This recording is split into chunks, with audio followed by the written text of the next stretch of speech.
Today's October 12th, and we're back stripping cotton, back at some irrigated drip, same field as yesterday. We've had a busy morning this morning. We've been working on the hydraulic cylinders on the bull buggy. We got our cylinder out right here, got it all taken apart, and as you can tell, this seal here, both of these seals have been severely damaged. So we will replace these seals. We're actually just going to put a whole new seal kit in this and be back to rolling here soon. Alright, got all our new seals put on. Got new seals on this, got new seals on the inside. Let me, this is not on there tight. Had to put whole new seals in there. That seal inside right there is real fun. How fun was that? Super. Okay, we got our cylinders pulled out, resealed, reinstalled. It's a chore, a dirty chore, and those cylinders are heavy, and they are way up there. So, back to the harvest we go.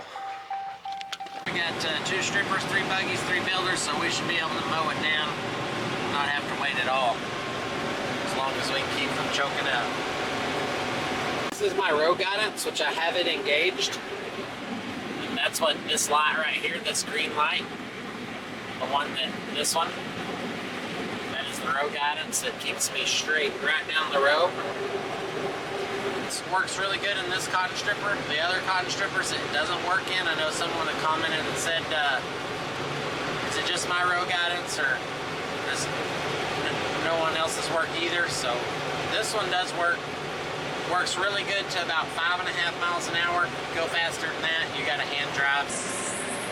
Folks, we're running pretty well capacity. About 610 is where I like to run this one on the average. If you get it 600, you'll choke down. And that's probably not 0.2 miles an hour away.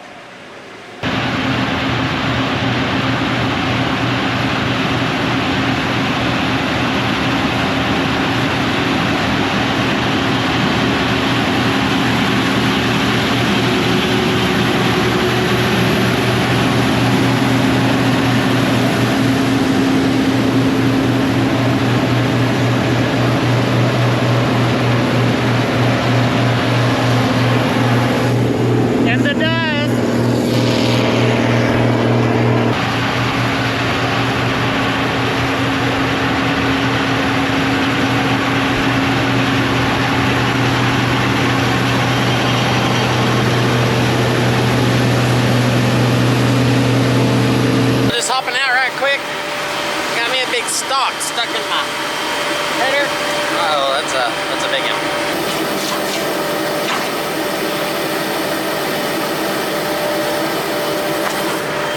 So this is what I got in my header. You get this sometimes if you don't stop and get this out. Those bats and brushes in there will rub on the stock, catch it on fire, and then eventually they'll get into your basket. So whenever you get stuff like that, you got to stop and get it out of your headers.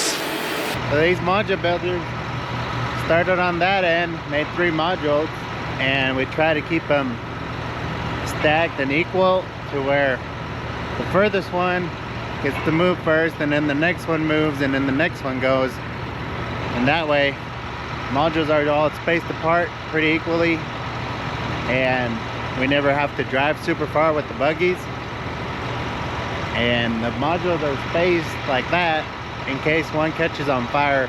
They're not too close together to where the fire can just jump from one module to the other and burn all of them down. This way, if one of them burns, just that singular one is going to burn and not all of them.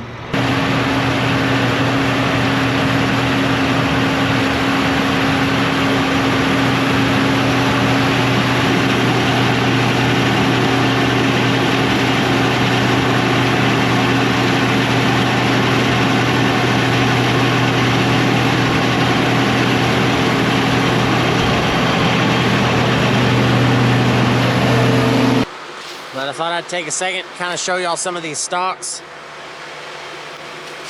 So these are the stalks that we stripped. Looks like we're doing a pretty good job. There's just a little bit of cotton This little cotton that gets left in this, we call this, it's tagging. We call that tagging. A lot of times you get like a burr, a boll that didn't come all the way off the plant good, and that's what will make that tag. Right here on the ground, you can see the burr trail. These are the burrs that come out of the cotton. There's a little bit of lint in there, but a lot of times that lint is the trash lint. But that's what's coming out of the burr extractor from the cotton stripper. The newer strippers have 2 burr trails. My stripper just has 1 burr trail. You can see all the cotton burrs. So one thing with running basket strippers like we're running right now, it's got a basket that dumps, is you do have to, you gotta have a lot of bull buggies or the strippers stop. So right now, stripping this type of cotton, this is really good cotton. It's making a lot of yield per acre. We have to wait on the buggies because the buggies can't get unloaded fast enough and get back out in the field. So we do have the 4th buggy. We'll probably hook it on here pretty quick. We're just really kind of getting started into irrigated. We'll have probably about a month's worth of irrigated cotton to strip. So the yield, a lot of the yield depends on the amount of irrigation water we have per farm. So for instance, like this farm is making a higher yield due to more irrigation. So this is a drip irrigation field. Means it's got subsurface drip. The subsurface drip runs in between the narrow rows. We got a narrow row and then a wide row and a narrow row. So there's a drip tape every 80 inches in the middle of the narrow row.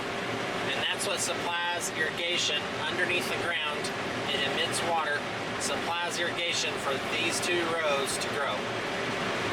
We were moving to a whole nother farm, and the sun's going down on us, and we didn't think we could get all our rigs moved before the sun goes down. One tractor doesn't have any headlights on the front of it, so we thought we better pit stop.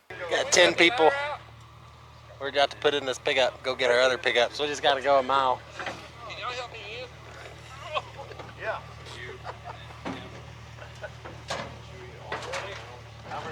Back to the 70s. Go on. I'll sit down right here. It's not hardly as bad as last year when we were all on that little trailer. Popsicle. Yeah, that one. Whoa, Ow. that was a big one. We're all doing good still. Nobody's dead yet.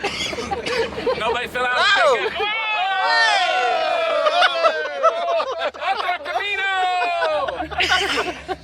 The brakes work.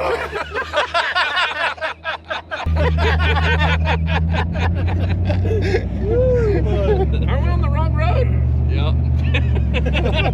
The wrong way. Back to square one where we parked the other day. Today is October 14th. We're about to fire these strippers up, move them down the road, and go get after it. We got all the builders' buggies moved. Everything's ready, and all the people are ready. We got 135 acres of drip today we're going to strip. It's a little light water drip. Hopefully it'll make right around 2 bales, but I guess we'll find out and see.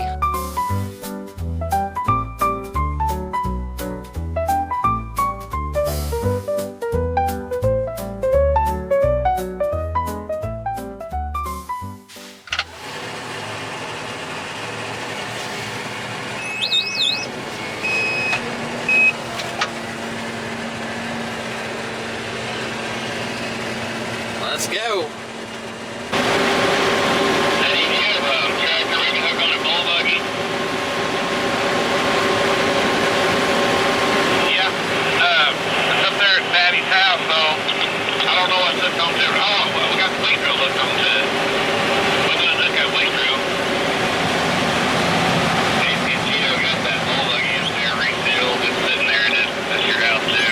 Well, we're starting to build some modules. We got about 9 modules built on 45 acres, so that's a really big blessing. This cotton right here is making right at 2 bales.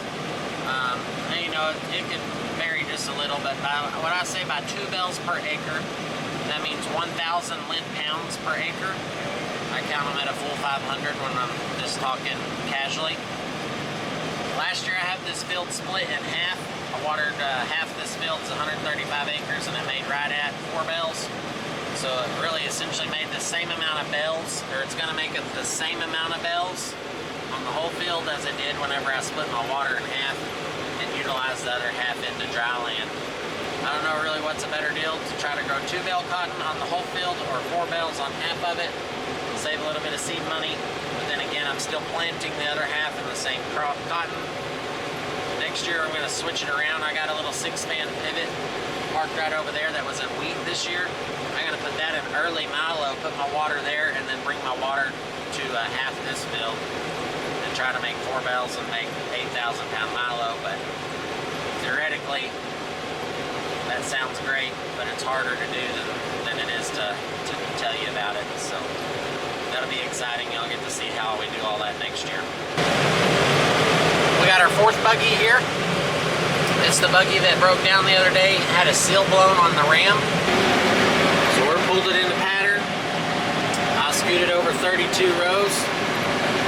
That leaves 8 rows for my brother's stripper that already went by, 8 rows for his machine. I'm gonna pull in on the 40th row, and that leaves 16 to my back right for the 2 strippers to essentially make a wedge. We'll cut back that way, then we'll turn around and I'll be the lead stripper and we'll all be cutting back this way. That way we all have a place to dump. I'm the only one that has to scoot over right now because I don't have a clear spot to dump. So when I get full, I have to stop, back up, and then dump and pull back in on line so the buggies don't run over the cotton. So it might make more sense now. Essentially from this row over is 16 rows. And then I'm on this 8.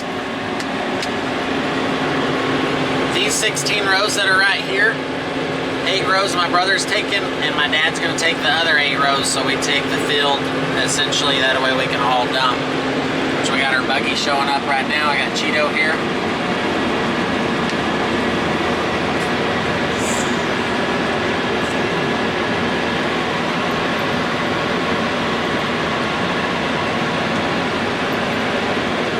That's Cheeto's first dump, so Cheeto will follow me now out to the end, and that way he don't have to run over any cotton.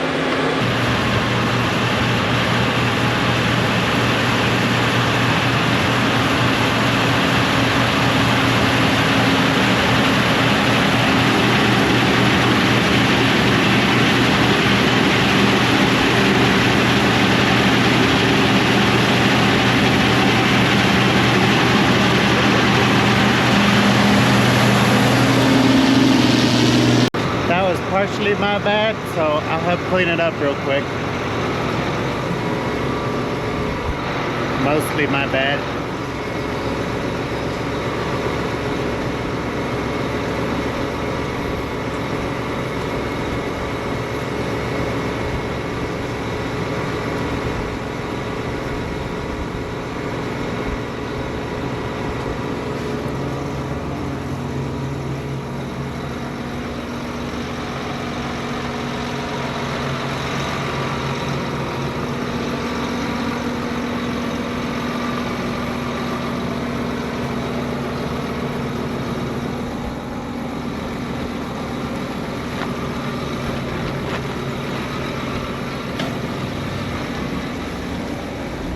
More rows, and then it switches into my other field.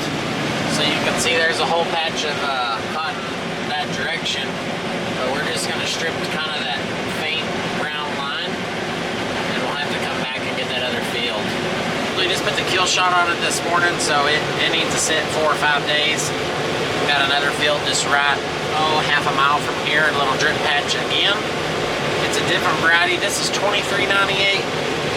And the next field's 2498. So be real interested to see the yield difference in between the two. But this little patch of cotton, I think, is going to end up doing pretty good. I think it's going to make 2 bales, which is a super big blessing. Like I was saying earlier, this field does pretty light water, and 2 bales is hard to make a lot of times. So I'll take it. It's a pretty big patch of cotton, so better luck next year, but I'm happy with this crop that we pulled off of it this year.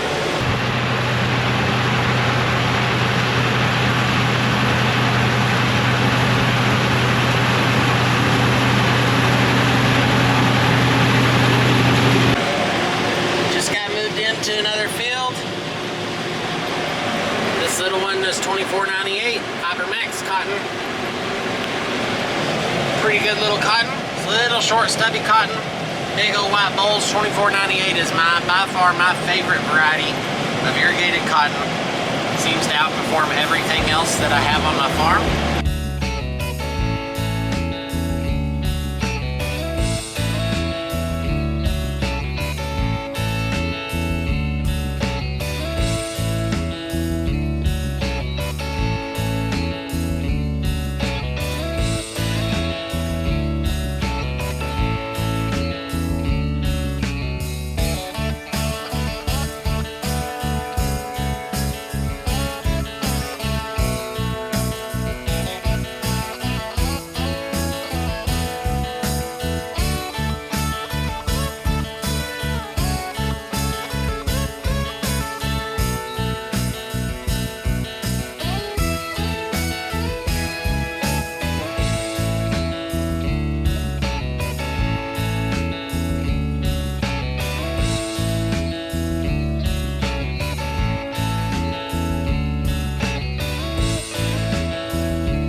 Someone done turned their lights on over there. Guess I will too. Woo! Just like daytime again.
wraps up the day. We ended up getting 41 modules stripped, cleaned up, and tarped. Not a bad day. Cotton did good. Hope you enjoyed the video. Thanks for watching.